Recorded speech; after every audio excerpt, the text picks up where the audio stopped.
Hi friends, അസ്സലാം വലൈക്കും. ഇന്ന് എനിക്ക് കിട്ടിയ മീൻ എന്താണെന്ന് നോക്കണേ. ഇതാ കണ്ട, ഒരു കലർപ്പടം മീനാണേ, പക്ഷെ നല്ല ഫ്രഷാണ്. കണ്ട എങ്ങനെ ഇരിക്കുന്നു നോക്കണേ. ഇത് വന്നിട്ട് ഈ ഒരു കൊഴിയാള മീനാണേ. ഇത് ചെറിയ കൊഴിയാള. അടുത്തത് നെത്തൂലി. ഇത് കണ്ട അയിലര ചെറുതാണേ. എന്നിട്ട് ഇതാ കണ്ട കാര.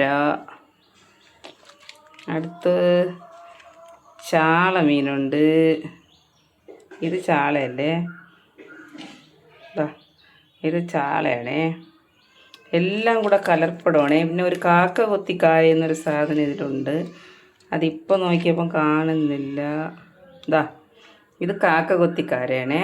ഇതെല്ലാം കൂടെ മിക്സിങ് ആണ്, പക്ഷേ നല്ല ഫ്രഷ് മീനാണേ.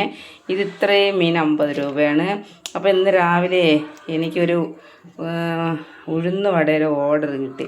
അപ്പം വീട്ടിൽ ഉഴുന്നില്ലായിരുന്നു. അപ്പോൾ അത് ഉഴുന്ന് വാങ്ങാൻ വേണ്ടിയിട്ട് ഞാൻ ചന്തയിൽ പോകുമ്പം ചന്തയിൽ കടയ്ക്ക് ഉഴുന്ന് വാങ്ങാൻ വേണ്ടിയിട്ട് അടുത്ത് പോകുമ്പോഴത്തേക്ക് അതിൻ്റെ അടുത്താണ് മീൻ കട. അപ്പം വിചാരിച്ച് ശരി പോവേല്ലേ എന്നാണ് ഞാൻ ഈ 50 രൂപയ്ക്ക് ഈ മീനും കൂടെ വാങ്ങിയിട്ട് വന്നതാണ്. അപ്പം ഇന്നത്തെ വിശേഷം നമുക്ക് ഇതാണ്. Bye friends.